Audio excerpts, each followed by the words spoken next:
G'day. In this video, we're going to preview the Scourge of Ghyran rules for the Ironjawz.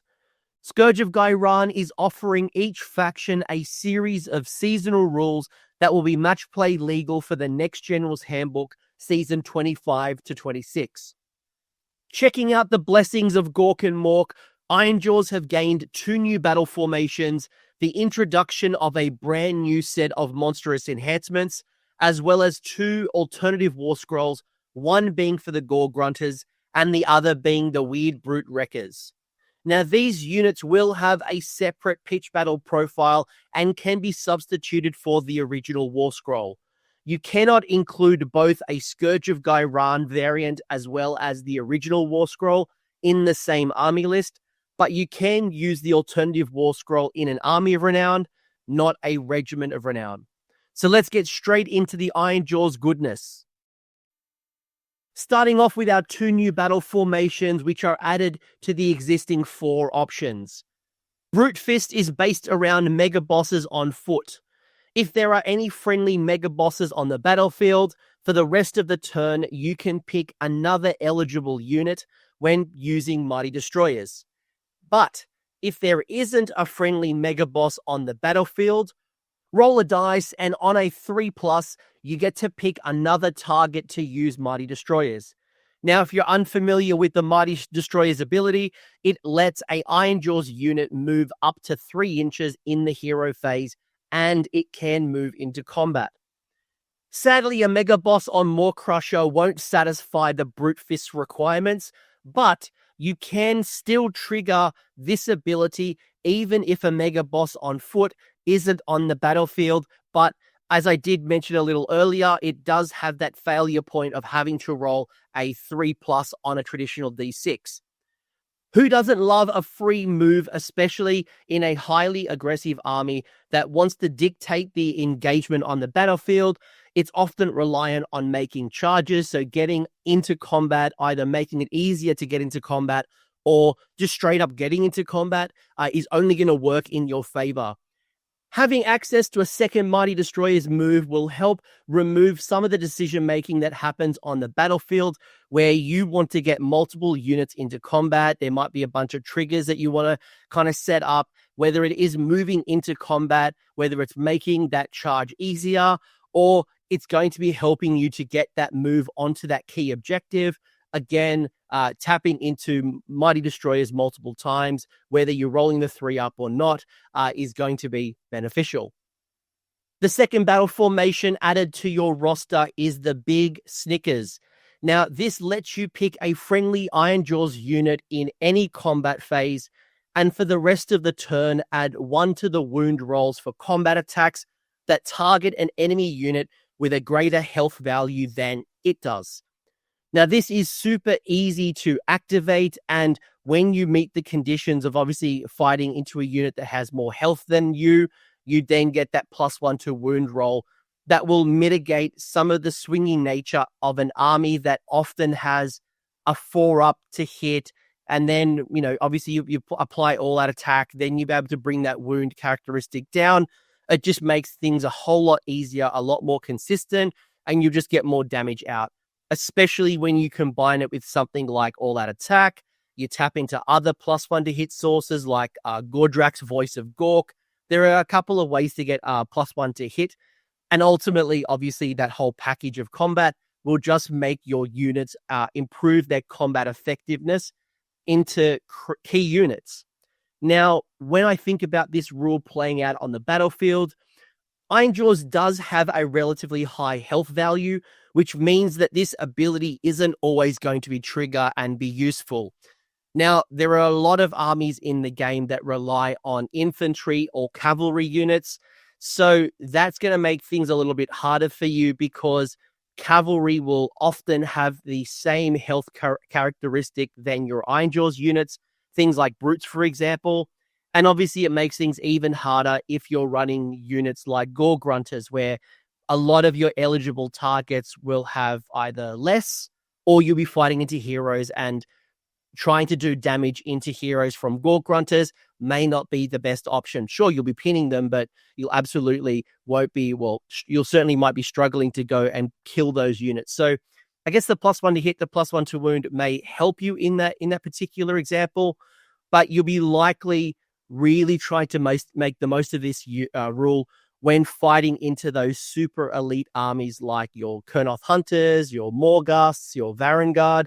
If Stormcast start bringing back those Stormdrake Guard, for example, or you're getting those Fulminators, again, you could obviously look at some of the examples and look at how the meta unfolds in the upcoming General's Handbook, but just know that you might have to be more strategic, or at least know that in some particular battles, you're not going to be able to make the most of this particular rule. And if you don't like either of these battle formations, you still have your Ironjawz Brawl, your Grunter Stampede, your Iron Fist, and your Weird Fist. Next up, you have gained a set of monstrous traits. These are enhancements that you get to give to your monster unit. One monster, whether it be your Mega Boss on Maw Crusher, or one of your variants, the hero or non-hero variants of your Maw Grunter. The first enhancement is Biggins, and that adds 1 to the Ren characteristic of the companion's weapons. It doesn't mention combat attacks, so it will provide you a boost to your Maw Crusher's range weapon, if I'm reading it correctly, as well as your melee companion profiles for things like your Maw Grunter, where I believe it has multiple of them, if I remember correctly. At a momentum score of 2 or 3, the Maw Grunter is a great recipient of this enhancement, as it will help keep this unit on the tabletop by dealing high amounts of damage, but also it can be quite fragile. So by doing more damage to your opponent and removing more models, you're obviously being able to remove the potential of units fighting back into it. It also helps improve the Maw Crusher's chances of activating its Strength from Victory ability. Madden is a rampage ability that requires the bearer to have charged this turn. Now, if they do so, roll a d3, and on a 2-up, they will inflict that amount of mortal damage to the target. Now, if any models are slain by that ability, and this unit is still in combat, they can then trigger this ability again. I don't believe in the current version of 4th edition there is any restrictions on using multiple Rampage's abilities. Especially in Ironjawz. I know in Suns that there is a bit of a restriction in Ironjawz. I don't see any restrictions. So what that means is that you can combine Maddens along with some of the other Rampage abilities that might be sitting on a War Scroll. Thinking about the Maw Crusher, for example, you have Destructive Bulk on the generic one. So this will certainly combine up nicely. While we are talking about the Maw Crusher with Madden, this will definitely create a disgusting combination, which essentially will let the Maw Crusher charge again, get deeper into the unit, start messing up with things like pile-ins, preventing subsequent triggers of the Maddens, and as long as your dice rolling is favorable in your world, there is no real endpoint on this ability. So you could just keep repeatedly doing this damage until you didn't meet the criteria of rolling that 2-up on a d3. What that really means is that you could feasibly wipe out an entire unit if things work your way. I do say that you'll need some luck. I'll roll a 1 every day of the week. You probably roll lots of 6s, as I've told you for years and years to do. But the sheer threat of this potential will change how your opponent sees the Maw Crusher or even your Maw Grunter, depending on where you put this on, because people always see the worst case scenario and they see this Maw Crusher with Maddens going in, just repeatedly damaging, and absolutely crippling your opponent, especially if you tap into some of those things like Mighty Destroyer to increase the movement and all the other shenanigans you've got. If you haven't noticed, I really like this particular Rampage. The last option is Fasten, where once per battle in your hero phase, it will let the bearer of this monstrous trait make a normal move as long as it wasn't set up this turn. Now, this will revive a old school Ironjawz double move tactic that happened in prior editions. And through the high mobility of the Maw Crusher, it is a perfect recipient of this because not only does it have the high base movement characteristic, but it also has that all-important fly keyword, which means you have a maximum threat range, especially in a turn where you might trigger abilities like a War, or you start using things like the Get 'em Beat prayer, or you tap into Mighty Destroyers. It has a huge threat potential that could cover the entire length of the short side of the battle in one particular go. And obviously, Fly lets you kind of move around terrain and screens, and there's so many things that this ability would be able to do super fast. And then you combine it with something like the Amber Bone Whetstone for that serious alpha strike option that is incredibly hard to avoid as an opponent. If you're not a super aggressive player, or maybe you don't want to throw your Maw Crusher into an opponent without much support, and you base yourself around brutes and Ardboys and other on-foot kind of models, you could be a little bit more conservative to use it to steal an objective from an opponent. You could be thinking about repositioning to effectively call that War, and make sure that more of your units are in that range effect. Either way, we know that movement wins games, and this is also a really strong one. It is once per battle, though. Next up, we have 2 alternative war scrolls under the Scourge of Ghyran. Just a reminder, you do not have to take this particular war scroll. If you're a big fan of the existing one, no one's forcing you to do it. It's completely optional for you. When we look and compare the Scourge of Ghyran Gore-gruntas against the current version of it, here's the pros and cons, I guess. The Scourge of Ghyran Gore-grunta has lost an attack on each of the weapon profiles. It's gone down from 4 attacks to 3 attacks. And you'll notice that it's no longer anti-cavalry on the rider's attacks. Instead, it's gained a +1 damage on the charge for the rider's attack. So it swapped anti-cavalry for +1 damage. Mathematically, I've worked out that this version of the War Scroll appears to do less damage when going into cavalry, especially off the charge. It will do less damage off the charge just in general. And it has also lost the mortal damage from Gore-gruntas charging. That ability is not on this War Scroll. Now, in its place, the mortal damage ability has been replaced with a passive new ability called Barge Through. Now, when this unit moves, the Scourge of Ghyran Gore-gruntas makes a move. It can pass through models in an enemy infantry unit, and it can pass through combat ranges of enemy infantry units. But it cannot end the move in combat unless specifically called out otherwise, aka, Mighty Destroyers. Now, this ability will apply to all moves, and it's not tied to the move keyword. So it will work, as I just mentioned, to Mighty Destroyers. It will work with pile-ins. It will work with generic moves like runs and retreats and charges and the power through command.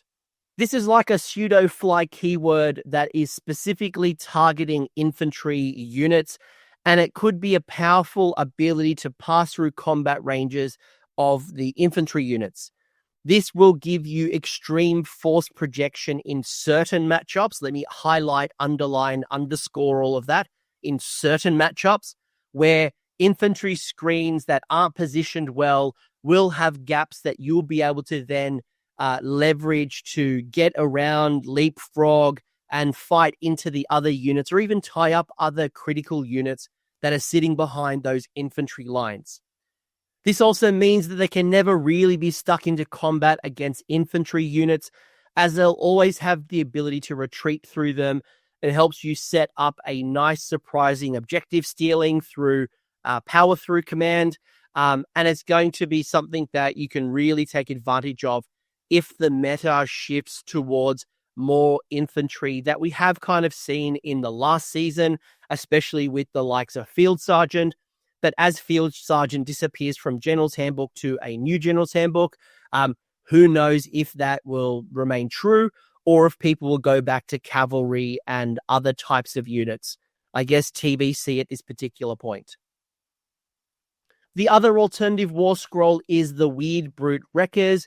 Again, this is an optional war scroll. You don't have to take this. You can take the current version. Up to you, your choice. Comparing the two, specifically looking at the Scourge of Ghyran, the base profile and the weapons remain unchanged. It's the same as your existing profile. It has lost the Berserker ability that let you run and charge, which I know some of you will be unhappy with.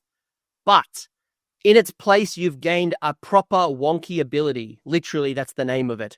Once per turn in any combat phase, if this unit is in combat, you can pick a friendly Ironjawz unit that is wholly within 12 inches of it to be the target.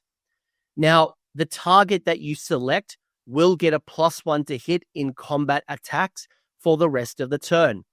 Now, you will need to be in combat to provide the buffs from the Weirdbrute Wrekkaz, so just be mindful of your unit positioning to make sure that the target unit is going to be eligible to receive the +1 to hit, given it is a wholly within 12 inches ability, and what you're triggering, some large bases might make it hard, so just really be mindful.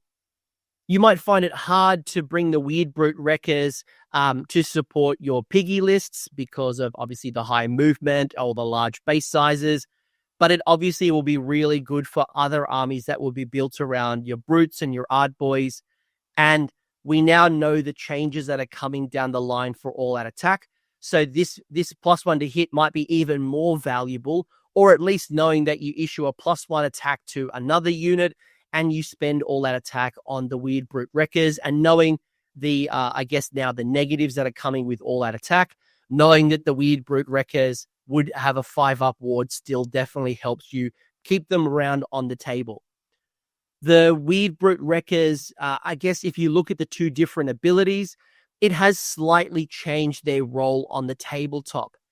With the ability to run and charge on the current war scroll, they were definitely more of a mini hammer type role that you wanted to get into combat, do some smashing, do damage. Now they kind of play into more of a support role. They can definitely still do combat, 6 attacks each, infantry to get the rend -2, which is obviously really nice. But you'll notice that you're playing more of a support role if you want to tap into that +1 to hit for another target Ironjawz unit. Just a reminder again, this is a optional war scroll. If you like the existing one, you don't want to give up your run and charge, you can keep using that. You do you. So overall, there is a bunch of interesting changes to the Ironjawz. I think the big winners here are the battle formations and the new Monstrous enhancements. The new battle formations will definitely provide you with new opportunities to build your lists. And the Monstrous traits are going to give an extra boost to those more crushers and more grunters. Definitely seen a lot of more grunters on the table through the first year of the current General's Handbook. It'd be great to see more crushers hitting the table. And I think there's some really nice enhancements that will promote the more crusher in combination or instead of the more grunter. Speaking of grunters, I think I'm on the fence right now with pigs. I hesitate because, look, their role has changed definitely over the last 12 to 18 months. And, while I don't play Gore-gruntas, I know a lot of players are looking at them and hoping that they did more damage. And I know that many players in the past, if you told them that Gore-gruntas were getting an updated war scroll, they would be hoping and salivating that they would get more damage on the profile. I guess there's two ways of looking at your Gore-gruntas. If you're a Gork-style player, you will definitely not be happy that they're not more brutal than the current war scroll. But if you're more of a Mork player, I'm sure you are happy that they are more cunning, especially through some of the movement shenanigans with your infantry. I think the role of the Wrekkaz is certainly interesting. It seems that they have gained some decent boosts and will synergize quite nicely with armies that are building around brutes and ardboys, which is definitely the current trend right now. And it does give you a cheaper access point to your +1 to hit, or using it in combination with all-out attack. or in combination with Gordrak, or don't take Gordrak. It could be a cheaper kind of build into your army to get a +1 to hit. But anyway, I'm kind of going down the theory crafting route here. And if you want to keep talking about lists and Ironjawz and what this means and how we start building around some of these ideas, why not come over to the AOS Coach Discord server, where we have dedicated spaces towards all of the factions, including Ironjawz. The link is down below in the episode description. I hope you found this episode valuable and some of these updates have made you scream "Wag" to the heavens. Thanks for hanging around until the end. I hope you enjoyed that video and you walked away with a few new ideas. Now, if you did, I would love it if you pressed like on the video, as well as left me a comment with your thoughts. The conversation will continue over on Discord, and the link is down below in the episode description. I also want to give a massive shout out to the AOS Coach patrons and YouTube members who are supporting the channel and the growth that you're seeing here. So cheers, you are all bloody legends. And until next time, don't roll a 1-1 on a spellcast.